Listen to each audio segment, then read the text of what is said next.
quickly before I open up in prayer, just a couple of things. I just got to tell you, there's at least two reasons why I'm grateful that he's here. First of all, you can see my last name, right? It's not your typical American name, right? If you guys go to California in certain parts, you know that to be true. And I was not born here. I was born in Vietnam, the Vietnamese name.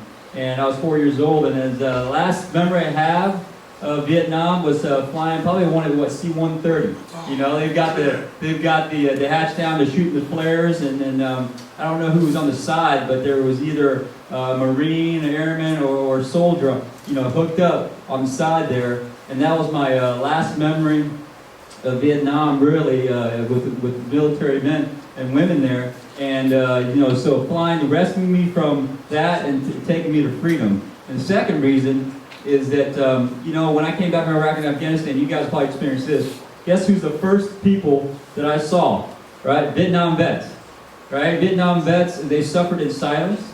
And because of their suffering, guess what? The PRPP program, all these things we have, it's because they suffered in silence.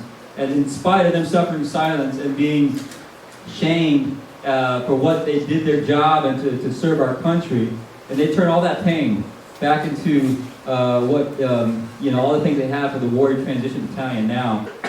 I was injured when a sniper shot at my head, missed, but he hit my hand, and I was holding a white phosphorus hand grenade. I didn't know what happened. It was months later before I was ever told, as the doctor sat with me and he said, the entrance was between my thumb and index finger, the exit was my head. And that grenade blew, and in 1 second, half my skin was gone. I looked down and my face was on my boots. I don't regret my life. I hope you're getting this. And I'll take these glasses off, and I would take my hairpiece off, but it sticks on with glue, but I'll take off my ear and I'll tell people, talk to the hand. Did you get it? Isn't that funny? I thought it was funny. Speak to the hand, you know. But I've got all these spare parts. And every morning, when I reach up and I snap on that ear and I put on my hairpiece and I comb it out because of a sickness or an illness, you know what matters to me? You put on that uniform and you raise that hand and you made a vow. And from that moment to this moment, you're my hero. I went through rough times just like some of you. You know, things didn't turn out the way you thought. But you know what resiliency is? That's when that ball is thrown smack up against the wall and it is flattened when it hits. It always bounces back. It's bouncing back that matters. You may or may not have the opportunity to continue a career in the military. Depends on what the med board comes up with. Some of you are sick of waiting on your med board. And you've got your dreams and hopes and all the things you want to do, and things haven't turned out. Maybe they have the way you expect. Well, all I can tell you is, I honor you today. I respect you and I love you and I thank God for you. And because of people like you, my grandbabies don't hear hand grenades blowing up in the front room thrown in the house by a Taliban. They don't hear truck bombs going off in their garage or in the parking lot of their church by some idiot Al-Qaeda.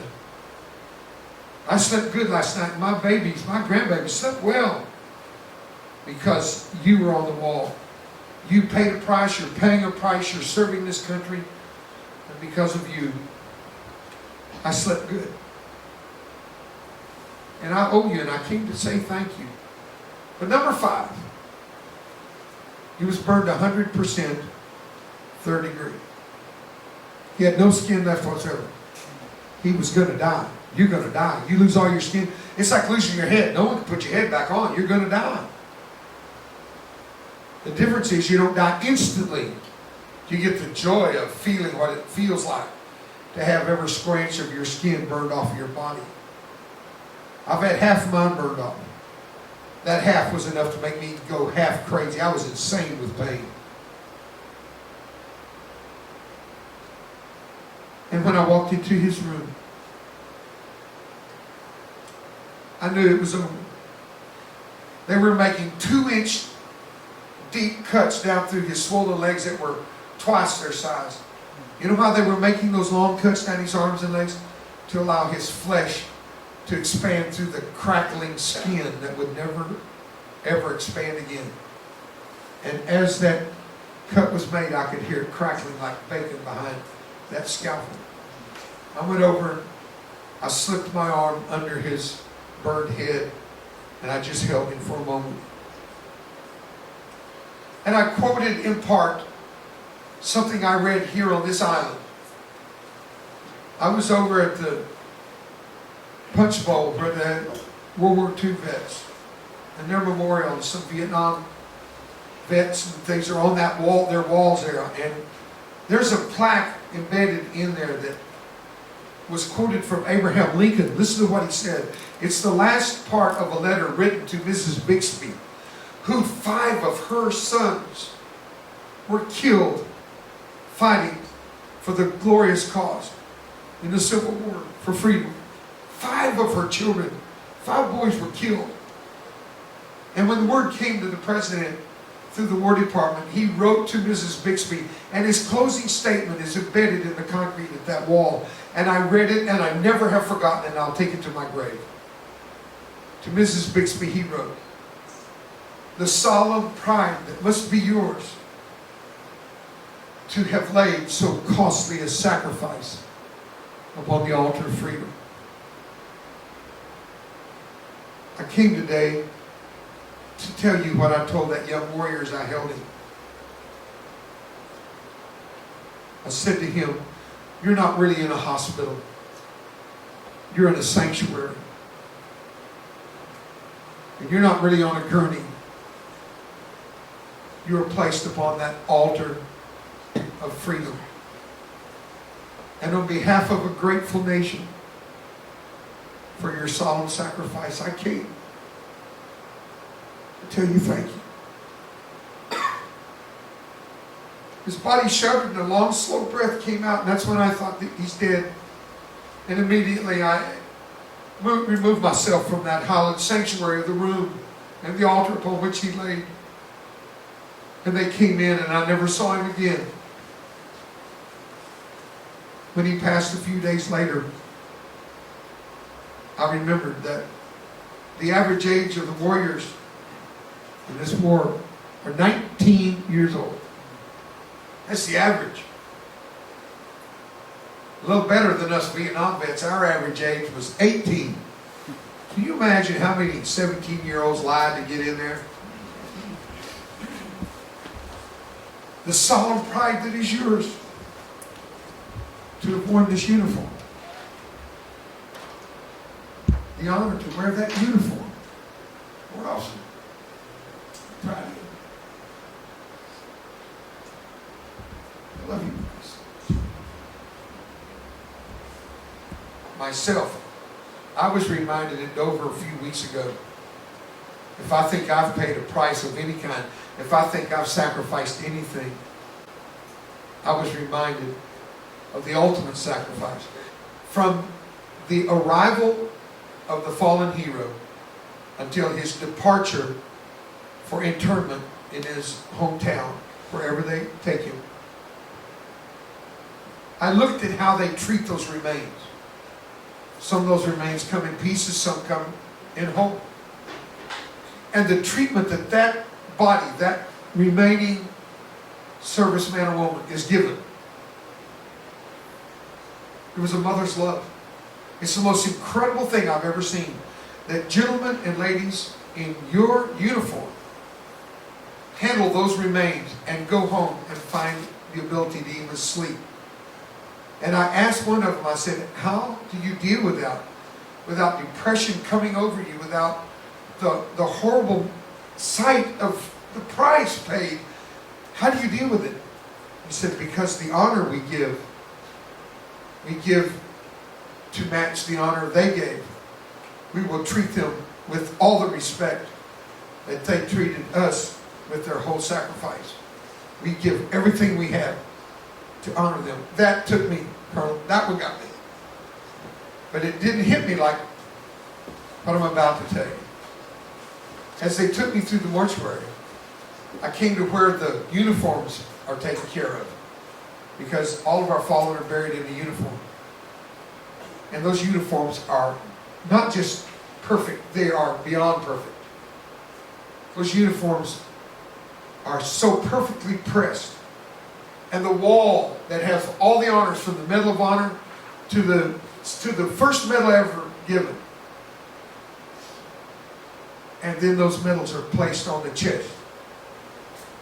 And those uniforms are housed by those remains. And I looked over, and this is what just tore me up. Lined up on the wall, we'll call it a closet, was row after row of uniforms yet to be inhabited by the heroes that give it all. When I stood there and I realized what I'm looking at, I felt my legs go weak, and I almost collapsed to my knees.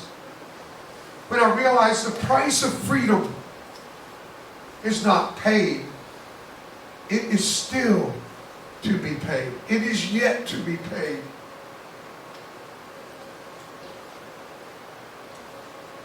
And I felt for the first time the full impact of the statement that is so easily a quip off of our lips. Freedom is not free. And then they took me to the Fisher House, where the families are brought in. And those families are treated like they were the family of the President of the United States of America. The honor, the treatment, the concern, everything imaginable is provided for their comfort, for those babies to have a place to play, who don't understand mommy or daddy will not come home. And then they took me from the Fisher House out to the tarmac, where the big airline or the big jet, the big C-5 or the C-17 or the C-130, when it stops and the door opens and the truck backs up, a truck, mind you, that will carry the transfer case. They don't call it a casket. It carries the transfer case of that fallen young hero. When that transfer case is taken from the aircraft to the truck, that is immaculate. There's not a speck of dust on it. The tires glisten like they're brand new. The paint does not have a chip. And the vehicle of the service that member died serving in, whether it's Army, Navy, Air Force, Marine Corps, whatever, that vehicle backs up. The family is sitting like you are right now, only 15 yards away. And there's a beautiful rope on golden hooks on golden stands that separates them from viewing the honor of the transfer of that fallen hero. And I looked at the chaplain and I said, "Who's in charge of this?" And he said to me, "That's my responsibility." I said, "Sir, how do you deal with that? Seeing the suffering, the pain of these families." He said, "We deal with it very honorably, sir. That's how we deal with it. We deal with it with honor for the valor of this fallen. We deal with these people with the same honor we give that fallen hero." And then he added a caveat that has taken me back to even try and tell you. What he said next did take me down. I had to sit down to deal with it. He said, "Occasionally, Mr. Roever, we have a runner." I said, "A what?" He said, "A runner." I said, "What's a runner, sir?" He said, "Well, it's usually a mother, sometimes a wife, that when the truck pulls away, she jumps to her feet and she chases that truck down that road. And we have to catch her and hold her, tell her it's okay. He will be treated honorably.